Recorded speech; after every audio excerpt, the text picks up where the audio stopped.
All right, welcome back to the YeahAlright podcast, episode 70.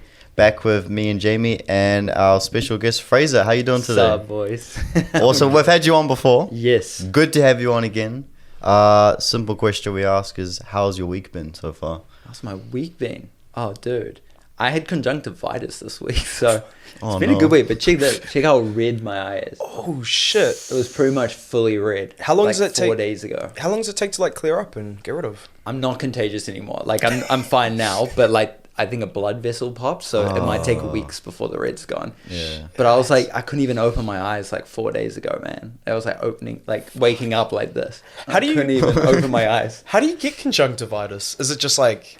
I think it passed through my family. I think my nephew had it, and then my mum got it, and it's very contagious. But I don't have it right now. Okay, good. I'm chill now, boys. We're good then. I kind of would be keen on a week off work, but hey, it's okay. It's okay. I wouldn't mind a week off work too. You can touch my eye if you want. Take a look. So, how was LA? Oh, dude, it's awesome, man. Me and the wife were there for 2 months. It's like our second home now. We've got a whole community over there. We're applying for visas, trying to move Are you there. thinking of moving there? Oh, yeah. No. We're totally going to move there. So we're that's awesome. sorting visa stuff out. But it's our second home, eh? We just love it. Where roughly are you thinking of moving to in LA? Dude, that's the big question, man. We kind of house sat a number of different areas on the 2 months, but we do love Malibu, but it's pretty pricey. Yeah, So it can be. Otherwise, I don't know, man. Like Hollywood Hills area. I don't know if you guys have been to LA. Yeah, I've once. Where did you stay? Oh man, how old was I? 18. We stayed. Oh man, I don't even know. It wasn't like a fancy area. It was like a little motel. Yeah. I got absolutely no idea. Was the beach nearby? No, it wasn't nearby. It was like maybe a 10-minute walk from Hollywood Boulevard. Okay. Yeah. Have you looked at Marina Del Rey? Those areas? Yeah, Marina Del Rey is awesome, man. My uncle used to live there, and when I went over there when I was real young, I was like 8-ish. It was only like a 10-15 minute walk from the pier. Yeah, Santa Monica. Yeah, Santa Monica Pier. Yeah. I reckon around that area is really cool because you're so close to the beach. Yeah. But We were house sitting Priciest. in Venice Beach, in like a 5-minute walk from Marina Del Rey. We love it. Like I feel like every area has its pros and cons, but Hollywood Hills and like East Hollywood is so like La La Land and like magical and like old lampposts and like castles and oh my gosh, it's very like movie magic. What's like the go-to plane when you get there? Dude, we're just gonna gun on 10,000 Dreams. Keep going. What number are you up to now? 2,113. Oh, that's But I got awesome. like 50 in the backlog that need to be edited. You'll probably get heaps when you've got lots of connections there already, right? Yeah, bro. It's amazing over there, man. People are so generous and everyone's been so incredible with connecting us to people. And I feel like Americans take to 10,000 Dreams a lot more than Kiwis do. yeah, I It can fits imagine. America really well. Especially California as well, for the sense that no one's kind of, as whoever's brought up in California leaves. Everyone who works currently in California or is filmmaking are there for a reason. They want their dreams to become true. Yeah, so essentially, bro. that 10,000 Dreams works hand in hand. It's kind of perfect. You're so right, man. Everyone's a dreamer in LA. And you're right, most people don't... Most people move to LA to pursue a dream. Most people they're weren't there for a born and reason. raised there, you know? So everyone you meet is like extremely motivated, passionate, and pursuing a big dream. And this whole building right here, this is so LA right now, like the rooftop thing. Bro, I love They've the made it rooftop. like that. That This rooftop vibe, bro. reminds me of like Fred Again's most recent album. I don't know Oh. what it is about it, but he He also did the rooftop concert. yeah, that's what it reminds me of. They film a bunch of stuff out there. Yeah, Jamie did suggest doing the podcast out there, but because it was just kind of like a last minute thing. Yeah. But one day we will do that out there. The only problem is with filming out there, it's a bit windy. But Yeah, not too bad today, but just chuck some socks over the microphone. I reckon we should win. socks over the mic. So DIY, bro. I've got a question. So since we last spoke to you, how's your life changed since when we last spoke to you? How long ago was that? About a year, roughly. Like since the Wiggles documentary, how's your life? Yeah. Like, has it? Well, I think since then, man, I've really amped it up with 10,000 becoming my main thing. And like, I think I've discovered more now what it is. and I'm kind of owning it a lot more, and I'm running with it, man. And I'm doing it with my wife now, and I think since we last met, I've done like 4 trips to LA, and I've spent probably like 4 months in LA since we last saw each other. So we've really built a life in America.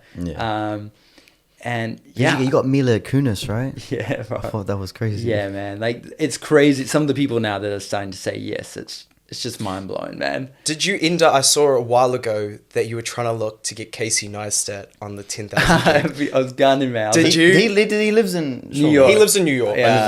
Yeah. Did you ever get in contact with him?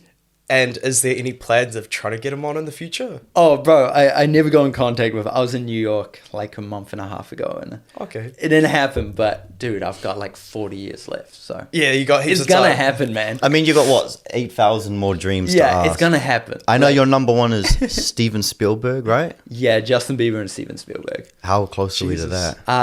It's gonna happen. Well, I know Mila actually connected me to Spielberg's team, so. Timing wise, you never know, that could happen. I believe everyone's going to happen, man. I'm confident about that. It's just a timing thing. And also, like, when I teed up Elmo's dream, it was meant to happen in 2020, and then COVID kind of cancelled it. And then it happened 4 years later. Didn't that happen like within a day? Wait, you organized that within a day, right? The Sesame Street? I like knew about it for a couple of months, but I flew to Australia for like 10 minutes. Yeah, that's right. But it happened like 4 years after when I thought it was originally going to happen. And it was the right time, man. I was in the right place. I'm so grateful that it got canceled the first time. You know? So like everything, I'm just so like aware that everything happens for a reason. I don't want to rush stuff. I don't want to meet people and just spend 2 minutes with, like, you actually want to be in the right space. You want them to be in the right space. And I feel like that's what started to happen a lot this year. We're actually building relationships now with the people we film, which never really happened for the first 6 or 7 years. Really? Whereas now it just feels like you go and you end up spending like 2 or 3 hours with people, and you build friendships. It's really it's real wild, man. Why do you think that you said about 6 or 7 years ago, or for the past 6 7 years ago, you haven't really been not building a connection, but why do you think that's only been happening over the past year or so? Like, you've started why do you think that is? Well, originally the idea was getting to 10,000 in 27 and a half years. So one dream every day for 10,000 days. And that meant I was just like pumping it. I was like, all right, hey, blah, blah, blah, what's your dream? And then off I went. I'd spend like 10 minutes with people. And I think it became more about ticking off 10,000 dreams. It was more of a task rather than a passion at that point. Exactly, man. And now it's a life mission, which means the pace is slower. Now it's about the journey of getting to 10,000 dreams, which means you go in and you spend more time with people. And also, I'm not just holding the camera going, what's your dream anymore? I actually sit down and we end up having like an hour conversation on camera. So now it's kind of morphed into probably like a podcast kind of thing. Even though it's not a podcast, it kind of has morphed into that. So now it really is spending a lot more time and going to people's houses. And like with Mila, it was genuinely going to her house and spending 2 hours with her and Ashton. That's sick. Which never would have happened 5 years ago. I probably would have just met her at a press junction, and had 2 minutes with her, and that would have been it. Shit. Now I kind of avoid that stuff, and I go, even if it takes me 5 years longer, I want to meet Steven Spielberg and spend the day with him at his house. I don't want 5 minutes with him.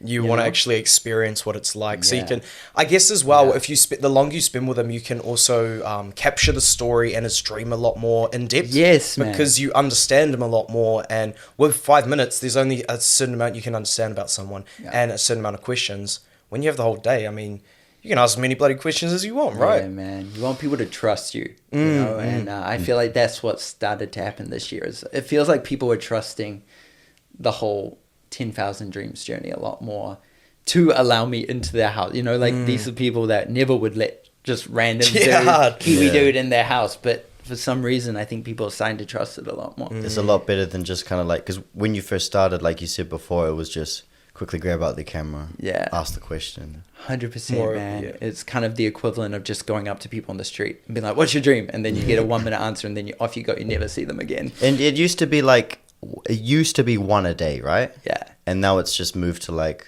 once a week, sort of thing. Like when you've got a good dream to tell. We still probably post one every single day, but it's not like a Yeah, I don't have to. I could take a month off if I want. So there's no like, I kind of set this like these prison walls around myself originally, which was every single day for 10,000 days. No one put that on me. I put that on myself, and it almost destroyed me.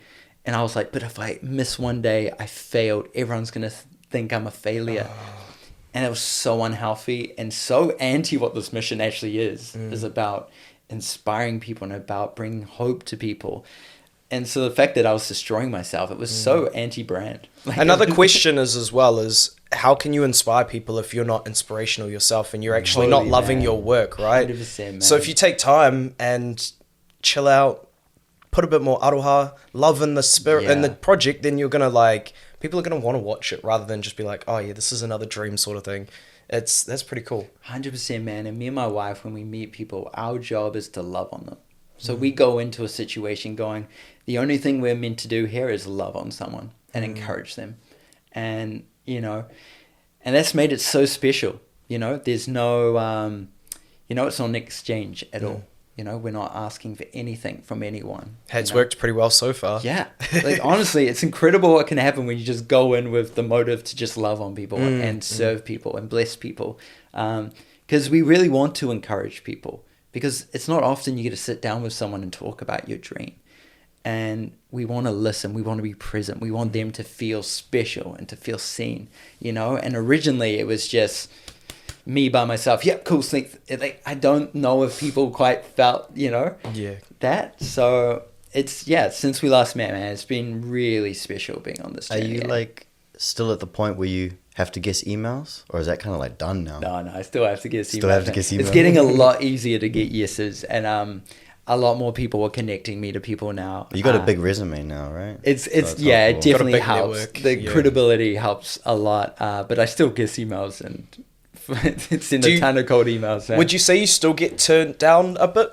Oh yeah, 100%. Really? Oh yeah, but I think now rejection doesn't do anything for me anymore. You've already got a backlog. Dude. You've already got heaps of people who want to go on, so it's kind of like, I'll come back to you in a couple years' time. I probably had like 15,000 rejection emails. I've sent 40,000 emails since I started this, and half of them never got back to me. And then maybe 15,000 of them were like, no.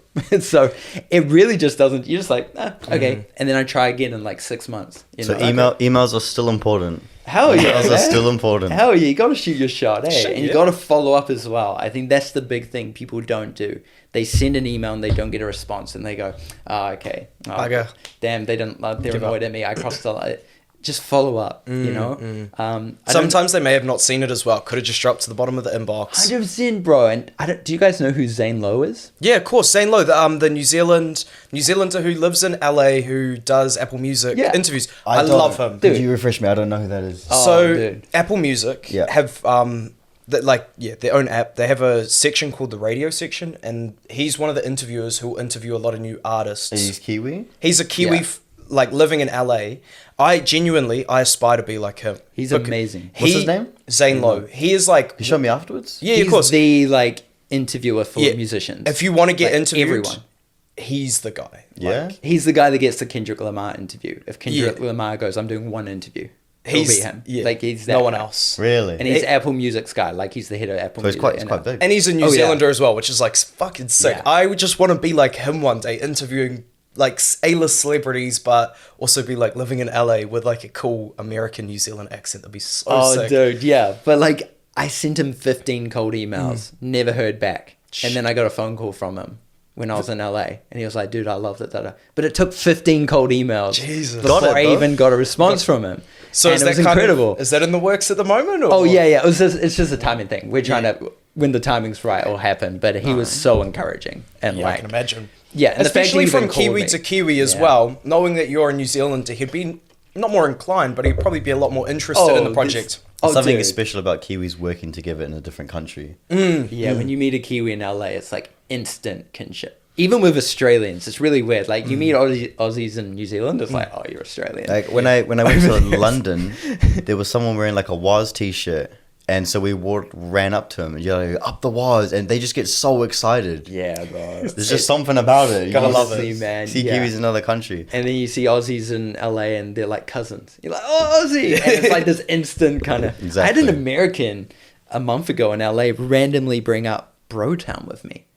That's Bro, is that best show. cartoon? That cartoon, yeah. right? Best show Never- in all of New Zealand, hands down. Never been to New Zealand before. He's like, oh, dude, do you know Brotown? Wait, what? I was like, That's what? unlocked them. And he's like, That's- yeah, I watched it on YouTube. I'm like, That's unlocked a memory. I was like, that's the most Kiwi, like, That's- inside Jeff thing Damari is ever. the best fucking Okay, you're gonna hate me, character. but I've never seen it. I know what it What? is. I know what it is. Oh, but no, just you were young never- when it came out, man. Yeah, I must have been so. It was I remember- early 2000s. I remember kind of going vibe. to this record store in West Auckland. I can't remember, Southbound Records or something like that. Went in there.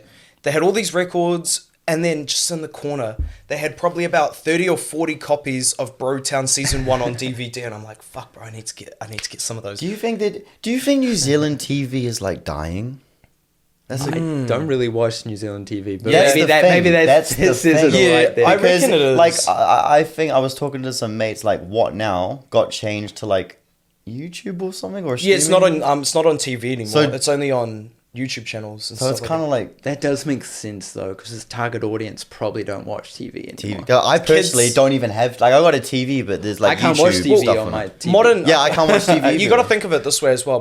Not modern kids, but kids these days are more likely to have access to YouTube, Yeah, iPads and that. iPads, internet, opposed to Sky or like they might have Freeview, but even then, a lot of them probably don't Like, even have that. yeah. They have I was- Netflix or something, right? I was explaining to my little sister, like she was scrolling through Netflix. I went to visit her at her house. She was scrolling through Netflix, and I was explaining to her, like, back in the day, if I wanted to watch something, a TV or movie, I had to see what was on the TV guide. Yeah. And if there was an ad, I had to quickly go have a shower. Yeah. And she was like, so they put ads on Netflix? I'm like, no, it's like TV. Like, there's a TV guide. You can't choose what you want to watch. She was so confused. I'm trying to explain to her, like, dude. you You can't can't just choose watch what you want. can't just, like, click on, oh, I want to choose SpongeBob. You got to, like, choose whatever's on. And she was You so also, confused. you have to time it well. Like, okay, at 3, I've got to Yeah. watch SpongeBob. At 4, I've got like time the regular ad show. so you have a Yep. shower. Dude. And then, like, the infomercials, like, there's nothing on. I'm just sitting there watching, like, a Zumba ad that goes on for an hour.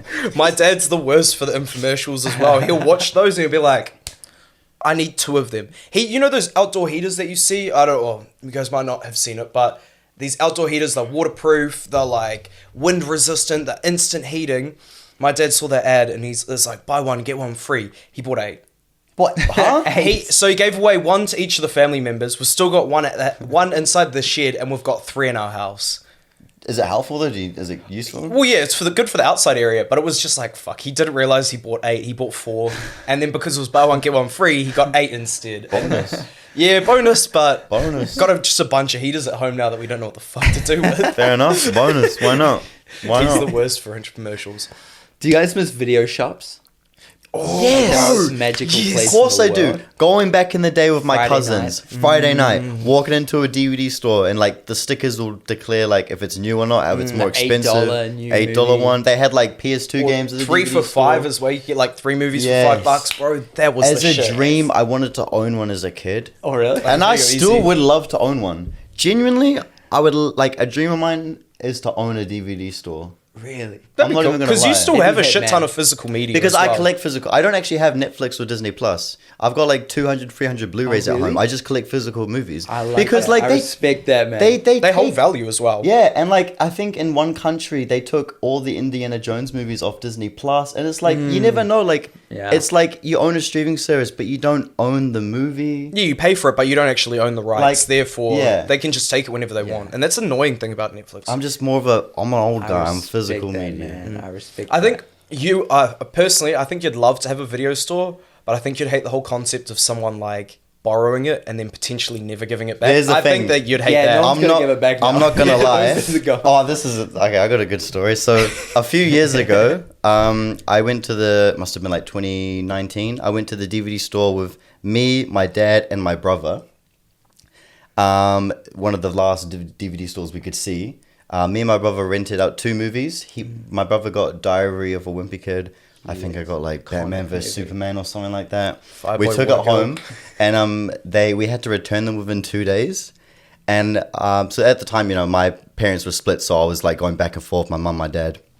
And I left my dad's house and I reminded him, I said, Dad, make sure to return these movies tomorrow. He's like, yep, son, I'll do it. I go back to my dad's house 2 weeks later and I see the DVDs on the table. I'm like, Dad, you need to return these DVDs. And he's like, yeah, I'll do it later. And then later that night, my dad gets a text from the DVD store. It's a true story, promise you. The text is like, hey, we heard you've got some overdue movies. You need to send them back quickly. And my dad texts them back saying, look, mate, you guys are probably going to get shut down soon. There's no point. And then 2 months later, they got shut down.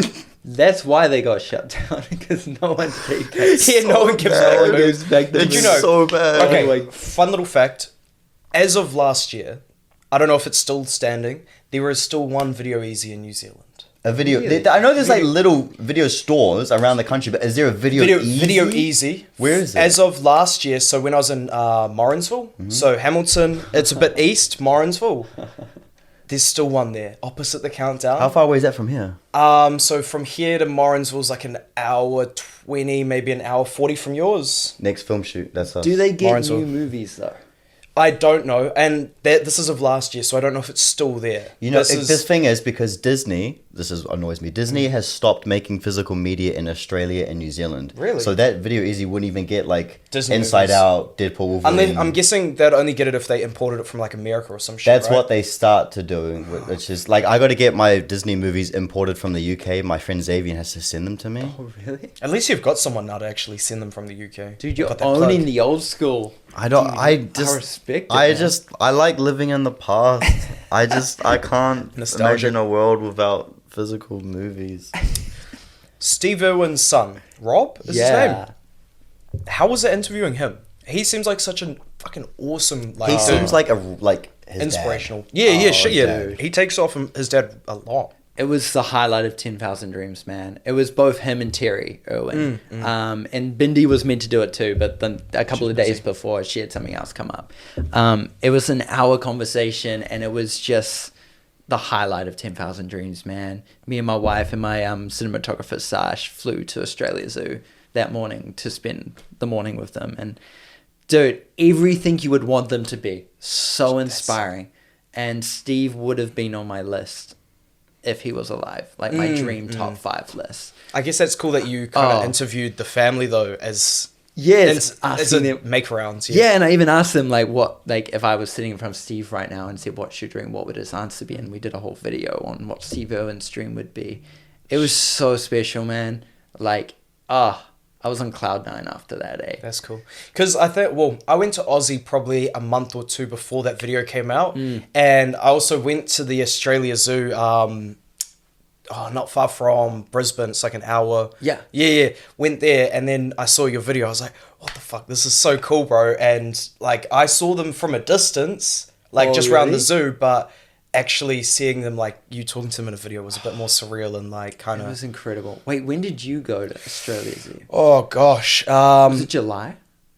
This year? No. It would have been start of the year. So probably a couple months after. But it was around January, February. Okay. I can't remember the exact date, but when I went there and saw your video, I was like, holy shit, this is like so coincidental, but so cool. I love it. Oh, dude. Where was it like filmed in the zoo? Was it kind of in their like private Is area? it the Crocodile Lodge, which is like just across the road? It's like a new kind of luxury lodge resort type place they've built, which is insane. But that whole interview, like I first reached out to their team in 2020 and they passed on it. So it's just a timing thing, bro. It wasn't the right time. And if I had filmed it in 2020, it would have been Rob, what's your dream for 30 seconds. And it was meant to happen this year, man. And it was meant to be the morning with them. And it was so special that Terry at the end said it was the best interview they've ever done, which was just insane. So you reckon if it was filmed in like 2019, 2020, it would have been like a quick... It would have been a 30 second. Because that's what I was doing. Like, I was like, I just need a 20-second one-liner. My dream is to be Prime Minister. Sweet, thanks. Done, yeah. Now it's like, no, like, why is that your dream? Now it's a conversation. Now I'm in it more. You're going more in depth in the question, so opposed to much it being better very too, face bro. value, right? Totally, bro. And like, how can you be truly honest when you're looking at a lens in front of you? Like, you can't. It's like, it's so awkward. And like, you need this to be honest. Yeah, 100%. And especially when like a camera lens is right in front of your face, dude. you can't like... So intimidating. Yeah. Especially for a lot of people, they haven't... Well, for us, whenever we interview people on the podcast, some of them haven't been in front of a camera before. Might not have been at A least. little nervous. Yeah, like we've had a couple of people on that you can tell, they don't really say it, but you can just tell they're a bit nervous because of their posture and gestures. Yeah. I guess if you don't have it directly in front of their face, it's a lot more... You can connect on a deeper level. Bro. Exactly. Oh, yeah. That was the game changer. It's so obvious to think about it. Going, why did it take me 7 years to go, wait, I should not put the camera in front of people's face and I should sit... It took me 7 years. Do you I'm reckon, it's so obvious. Are there... Obviously, you'd never want to go back and redo someone's dream because that's their dream. But is there anyone you'd like to go back and have more of a conversation with? That you maybe haven't in the past? Oh, yeah, man. And I do a lot of follow-up dreams. I still do them. They're my favorite thing to do. So there's people I filmed 8 years ago who I've done follow-up dreams with. Shit. But I filmed the dream of Coco Gauff, who's a tennis player in America. And when she was 15, her dream was to win a Grand Slam. And then she won the US Open last year. Now she's like... You put that on your story like... Yeah. A couple of, I can't remember how long ago it was now, but I saw that. I was like, bro, that's like fucking awesome. Crazy. Now she's like a sporting icon in America. I would love to do a follow-up with her.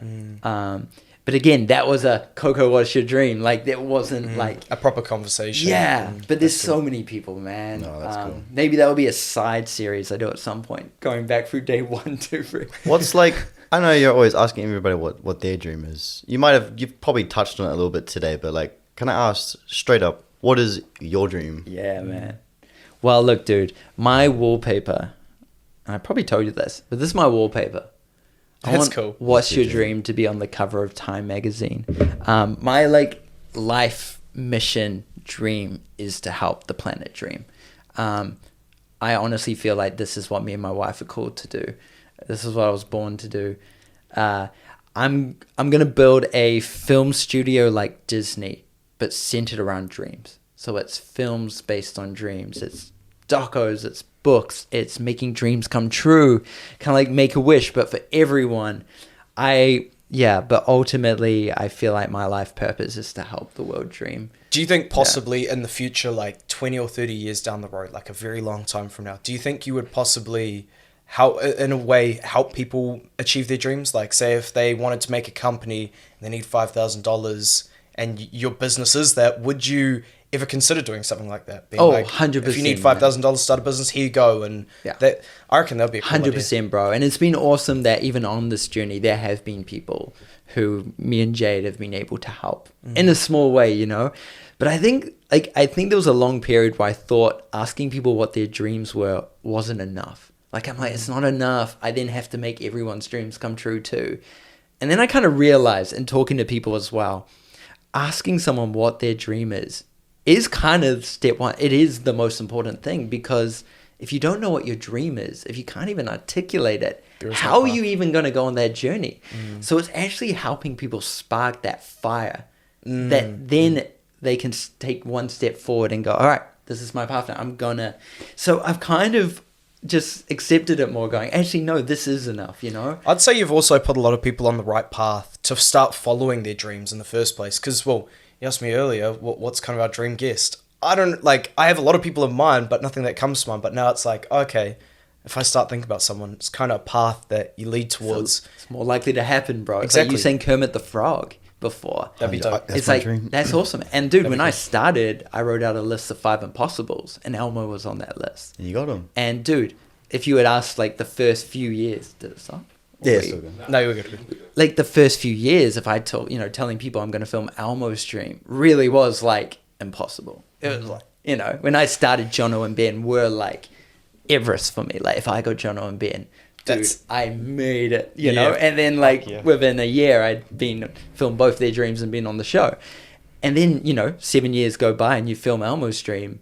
And now you're like, oh, okay, nothing's impossible. How do I get Banksy's dream? Okay, how do I get Tom Cruise? Would be like... How do I get the King? Now it's like, but when I started, bro, it was like, I remember on day 5, I filmed Carmel Cipolloni's dream, who was a local MP at the time in Kelston. And dude, I was like, I've made it, man. A local MP I'm never going to get bigger than that. That's crazy, man. Yeah. And now, like 8 years later, I've filmed 8 prime ministers.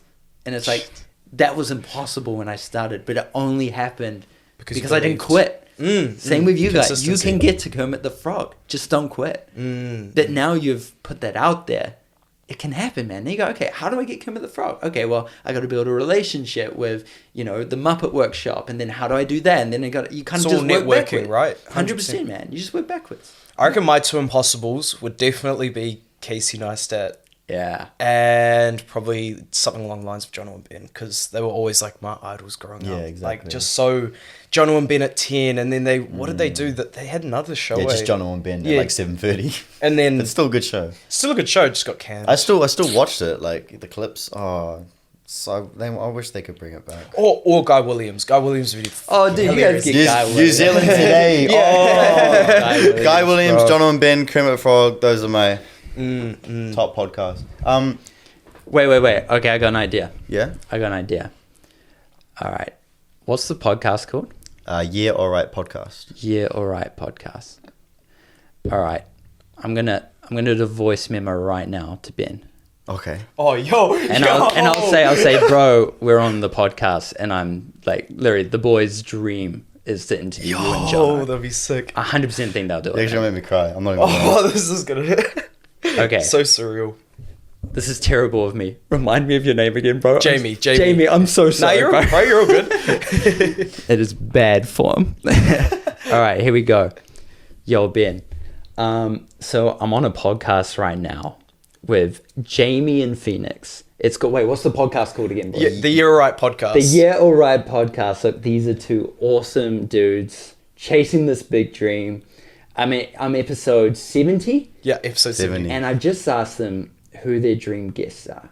And they said Casey Neistat and Jono and Ben. Yeah. So, bro, I'm shooting my shot for the boys right now. You and Jono have got to come on the podcast, please, man. bro, please. Dude. Oh. Hit me up if you're down, bro, and I'll send you the details. Thank you. Oh my god, that's so. You're actually gonna make me cry because genuinely they are my dreams. Okay, I reckon you'll do it, man. Thank you. There we go.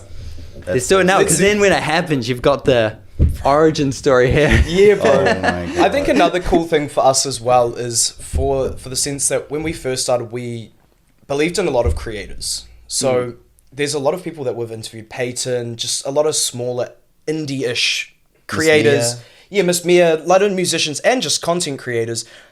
It'd be cool to see in like 5 years' time, to see how much they've grown and see how much like... Because a couple of them want to come back on in like a year or two. Yeah. Some of the content creators like O'Shea really wants to come back on in like a year's time to see the growth from when we first interviewed him to like, oh, my name's O'Shea, I have like 20,000 followers. Now I have 100,000. Sort of like those Billie Eilish Vogue videos. Oh, yeah. We want to do something simple. That was awesome. That's kind of the idea. Yeah. It's kind of cool seeing, even though we're only 2 years down the line, it's kind of cool seeing where people have started and grown to where they are now. I think that's just a really cool thing. And what's like the thing with this podcast? What's the one thing you want people to take away from this podcast? I think that every guest that comes on, they bring something different. They bring something special. And I kind of want people to take away from this that just do whatever you want. Live your dream. You got a dream to do this. Tennis player, football player, content creator, streamer, boxer, musician. You can do it. Like we have a wide variety of people that just dreams that come on and... I think it's more what I want people to take away from this podcast is kind of the name. So when we decided to make this podcast, I brought the idea to Phoenix and I was like, should we make a podcast? Yeah, right. Let's do it. So I just kind of want people to have the mentality of like, don't be afraid to start things. Like when people usually are so hesitant to start YouTube, streaming, doing mini projects, making documentaries because of the social stigma behind it. People are afraid they're going to get bullied. People are afraid that they're going to be shamed upon. I want people to take away from this podcast that you shouldn't be afraid to do that and just say, you're right. Let's start it. Because I feel like there's not enough of that in this world at the moment. There's a lot of people content creating, but they'll get like 6 months down the line, they'll be like, oh, this isn't showing the results, or this isn't like, I'm getting bullied for this, or this just isn't working. I just want people to kind of keep going, and just start it. It doesn't hurt to take the first step. Oh my gosh, right. And you know when you start and you're like, what if no one gives a go? Like, what if I get like one like? Like no one's going to care. And you've got 0 followers or something and you're so embarrassed about it. Yet once you get to 1 million followers, you'll be so proud that you're like, guys, when I started here, I screenshot, I had 0 followers. And it's almost like you're so, it's like, but the only way to get to the million is to start with 0. Exactly. 100%. You can't get to that last step before taking the first step. And a lot of people are like, oh, I want to do this. I want to become a streamer. I want to become a musician.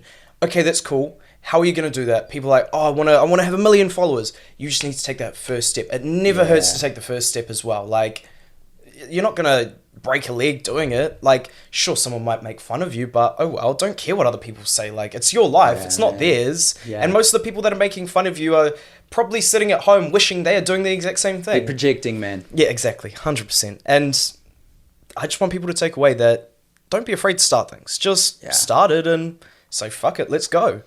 Doesn't 100%, hurt. man. I couldn't have said it better, yeah. Sweet. Very well said, Jamie. Thank you. We've reached the limit for the podcast. We usually got like 35-40 minutes. Okay. Because a second dream of mine is to get a new laptop that can handle... Yeah, what? I was like, this is short ass. He's still You guys need to make these longer, man. We want to. We want to. Genuinely, when I first met you, like years ago, I still had this laptop. I've had this laptop for over 10 years. That's a dream of mine. Get a new laptop. That's next year's mission. Fair. Because, otherwise, I think as soon as I get a new laptop, hour-long episodes. Oh, yeah, 100%. Or even longer, depending on how the conversation goes, really. Because we've had so many people on as well that we've wanted to go for hours with the conversation. The conversation just kind of keeps going, naturally progresses. It's so fun, but then... You're like, oh, okay, we have to stop at 40 minutes. Season 4, hour-long episodes. Yeah, surely on your iPhone, there's some way you can record podcasts. It's more the editing. So I could record for as long as I can. It's more of the fact that I've got like a 2015 Premiere Pro on here. Okay, so you can't even. So it's a lot to edit. Like when I edit my movies, I have to like do it in parts. And when I export the 2-hour-long movie, I'll have to like let it go overnight. 10 parts. Oh god. But that's next year's. But I'm gonna tell you right now, the fact that this laptop has lasted this long and it's still doing pretty good. It's pretty good condition as well. Like for it's got the DVD player. It's got a DVD player. Holy. That's why you like physical media so much. You can still play it on your laptop. Oh my goodness. That's next year's goal though. But, right. Thank you for coming on. Yeah, thank you so much. This is pleasure having you on. Let's see if Ben got back. That would really bro. That'd be so crazy if we could get them on. Bro, getting them on would be like, fuck, so surreal. Here we go. Wait, what? He goes, hey bro, honored they would want us. You sure it's us they want? Seems way too achievable as a dream guest. Haha, sure we can make that happen. Get them to email my work email and we can work out a plan. Yo! There you go, boys. Do you mind? There you go, man. Do you mind? What's the work email? I'll go to you after this. Oh, yeah. Yes. Oh, that's awesome. There you go, boys. That's so sick. Thank you. And just say when you email him, just say, this is a podcast Fraser dreamed about. I'll email him. I knew they'd do it, man. They're awesome. You've actually just made one of my dreams come true. This is like... That's actually crazy. Fuck, bro. I've always watched him as a kid as well. Like, I just can't even begin to fathom I wasn't allowed. I mean, I still did watch him as a kid. I know I wasn't really allowed. Did you watch Pulp Sport? No. That was like old school band. Oh, really? Like, it was like early 2000s. I go back to like John and Ben at 10. So what did they do before? It was before that. Like Ben did a separate like sports comedy show with another dude called Pulp Sport. It was insane. Shit. This was before Jono came into the picture, I'm pretty sure. Shit. But I'm putting my age out there now. I'm 30, so that's why I remember Pulp Sport. I definitely wouldn't remember something like that. But that sounds cool. Thank you so much for thank you. Of course. Pleasure having you on. We need you on again sometime soon. Of course. Maybe in a year's time. When do you reckon you'll move to LA? Oh, we're aiming early next year. Early next year. Well, if you ever come back to New Zealand. Oh, no, we'll definitely be back and forth. That's cool. That's awesome. No, we got sweet. Thank you for coming on. Sick, boys. Bro. Awesome. See you later.